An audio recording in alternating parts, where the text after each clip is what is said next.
Hello दोस्तों, नमस्कार। स्वागत है आपका आज की इस वीडियो में। बताने वाले हैं क्लास 9th की प्रश्नवाली 13.6 का क्वेश्चन नंबर 1। ठीक है, तो यहाँ पर कह रहा है एक बेलनाकार बर्तन के आधार की परिधि 132 सेंटीमीटर और उसकी ऊंचाई 25 सेंटीमीटर है। इस बर्तन में कितने लीटर पानी आ सकता है? चूँकि 1000 सेंटीमीटर क्यूब बराबर 1 लीटर होता है। ठीक है, चलिए इसको हल कर लेते हैं। चलिए, तो यहाँ पर हमने क्वेश्चन नंबर 1 को नोट कर लिया। ठीक है, यहाँ पर कह रहा है कि बेलनाकार बर्तन की ऊंचाई कितना है? 25 सेंटीमीटर। बेलनाकार के आधार की त्रिज्या कितना है? परिधि बराबर, यानी कि बेलनाकार के आधार की परिधि बराबर 2πr/h होता है फार्मूला। इसका मान कितना दे रहा है? परिधि बराबर 132। ठीक है, परिधि बराबर कितना है? 132। तो यहाँ पर इसको हल करेंगे कैसे? तो सबसे पहले इसको क्या करेंगे, लिखेंगे 2 गुने पाई का मान 22/7 गुने, ठीक है, और r इंटू, ठीक है, लिखेंगे बराबर 132। ठीक है, क्या लिखेंगे? बराबर 132। अब यहाँ पर हमें निकालना है r बराबर त्रिज्या बराबर इसका, तो r बराबर निकालेंगे तो 132 गुने 7 ऊपर चला जाता है और 22/2 नीचे चलाता है। ठीक है, अब इसको कटाएंगे तो 22 छक 132 होता है और यहाँ पर 6 गुने 7 करेंगे बटा 2, 7 छक 42/2। अब 21 दूना 42। ठीक है, तो यहाँ पर लिख लेंगे बेलन का त्रिज्या बराबर, बेलन का त्रिज्या बराबर कितना आ जाएगा? 21 सेंटीमीटर। ठीक है, तो बेलन का त्रिज्या कितना आ गया? 21 सेंटीमीटर। अब बर्तन का त्रिज्या, यानी कि बेलन का त्रिज्या 21 सेंटीमीटर है, तब बेलनकार बर्तन का आयतन बराबर, ठीक है, यहाँ पर इसको निकालेंगे। ठीक है, लिखेंगे बेलनकार बर्तन की आयतन बराबर, ठीक है, तो यहाँ पर लिखेंगे बेलनकार बर्तन का आयतन बराबर πr² होता है। ठीक है, तो यहाँ पर क्या करेंगे, लिखेंगे पाई के मान 22/7 गुने r के मान कितना आया है? 21, तो यहाँ पर लिखेंगे 21 गुने h के मान कितना है? 25, तो यहाँ पर रखेंगे 25। अब काटेंगे 7 तिरका 21, कट गया। अब इसको लिखेंगे 22 गुने 3 गुने 21 गुने, ठीक है, उसके बाद 25। अब इसको गुना करेंगे। ठीक है, गुना जब करेंगे तो टोटल इसका मान कितना आ जाएगा? यानी कि 34,650। तो लिखेंगे 34,650। इसको जब गुना करिएगा टोटल को तो आएगा कितना? 34,650 सेंटीमीटर। ठीक है, क्यू, सेंटीमीटर क्यू। अब चूँकि 1000 सेंटीमीटर क्यूब बराबर क्या होता है? 1 लीटर होता है। कितना होता है? 1 लीटर। तो इसमें क्या करेंगे? 1000 से इसमें भाग करेंगे तो यहाँ पर लिखेंगे 34,650 बट्टा 1000। 1 जीरो से 1 जीरो कट गया। अब 100 से इसमें भाग करेंगे तो लिखेंगे 3465। तो 2 गो जीरो है तो 2 गो अंक के बाद दशमलव बैठा देंगे तो ये आपका आंसर फाइनल हो जाएगा। ठीक है, चलिए, तो आपका क्वेश्चन नंबर 1 कंप्लीट हो गया। ठीक है, चलिए अब क्वेश्चन नंबर 2 को देखते हैं। 2 में क्या कह रहा है? चलिए, तो क्वेश्चन नंबर 2 में कह रहा है लकड़ी के एक बेलनाकार पाइप की आंतरिक व्यास 24 सेंटीमीटर और बाहरी व्यास 28 सेंटीमीटर है। ठीक है, इसी पाइप की लंबाई 35 सेमी है। तो इस पाइप की द्रव्यमान ज्ञात कीजिए यदि 1 सेंटीमीटर क्यूब लकड़ी का द्रव्यमान 0.6 ग्राम होगा। ठीक है, तो चलिए इसको हल कर लेते हैं। चलिए, तो यहाँ पर क्वेश्चन नंबर 2 को नोट कर लिया है। पाइप की लंबाई कितना दिया है? 35 सेंटीमीटर। तो पाइप की बाहरी व्यास बराबर, ठीक है, तो व्यास कितना है? 28 सेंटीमीटर।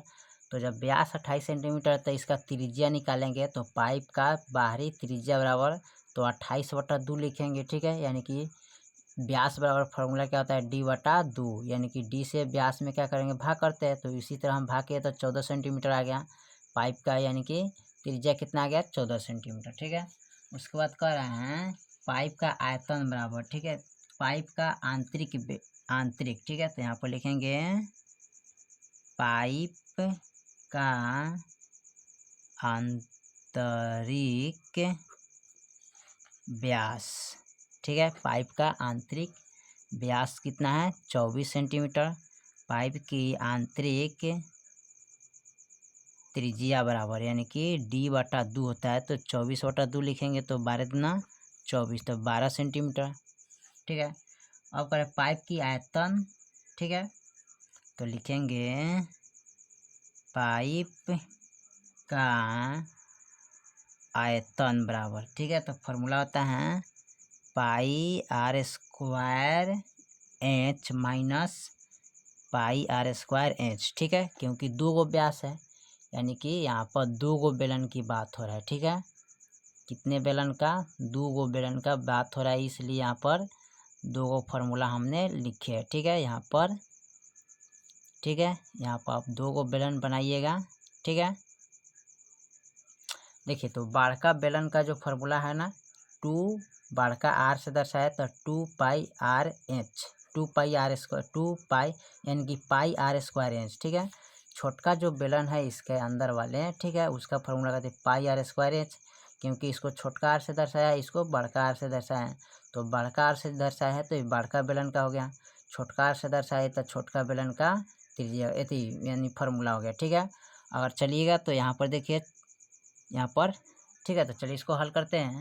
तो यहाँ पर इसको हल करेंगे। ठीक है, तो हल कैसे करेंगे, तो सबसे पहले क्या करेंगे, यहाँ पर लिखेंगे, देखिए πH इसमें से कोमा निकालना था, तो πH कोमा निकालिए इंटू बड़ा r² माइनस छोटा r²। ठीक है, अब इसको क्या करते हैं, पाई के मान कितना होता है जितना हम यहाँ पर नोट कर लेते हैं। ठीक है, ताकि आसान हो जाएगा। ठीक है, तो पाई के मान कितना आता है 22/7 गुने H के मान कितना है 35, बड़ा आर के मान कितना आया है 14² माइनस छोटा आर का मान कितना आया है, तो यहाँ पर 12²। ठीक है, और देखिए 7 पचे क्या होता है 35, कट गया।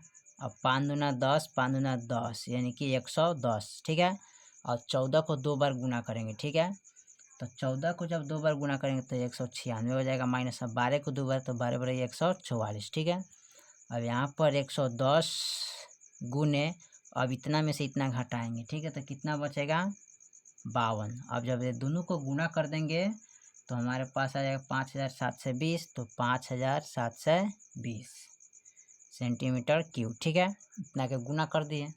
अब इसमें कह रहा है कि 1 मीटर लकड़ी की द्रव्यमान, ठीक है, 1 सेंटीमीटर क्यूब लकड़ी की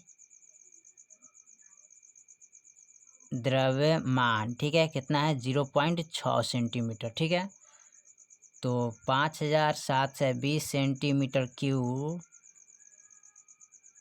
लकड़ी का द्रव्यमान। ठीक है, तो इसको क्या करेंगे, गुना कर देंगे 5720 में 0.6 से, तो इसको गुना जब करेंगे तो यहाँ पर कितना आ जाएगा 3432। ठीक है, तो लिखेंगे 3432 ग्राम। ठीक है, ग्राम में हो जाएगा।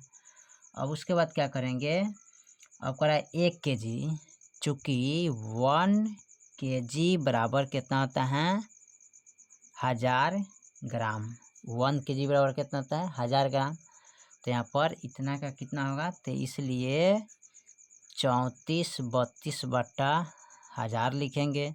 1 2 3, 1 2 3 यानी 3 गो अंक के बाद दशमलव हम क्या करेंगे बैठा देंगे, 3432, तो 1 2 3, 3 गो जीरो तो 3 गो दशमलव यानी कि 3 गो अंक के बाद दशमलव बैठा देंगे। ठीक है, यही आपका आंसर हो जाएगा। ठीक है, चलिए तो क्वेश्चन नंबर 1 और 2 आपका कंप्लीट हो गया। फिर मिलते हैं अगले वीडियो में, तब तक के लिए जय हिंद जय भारत।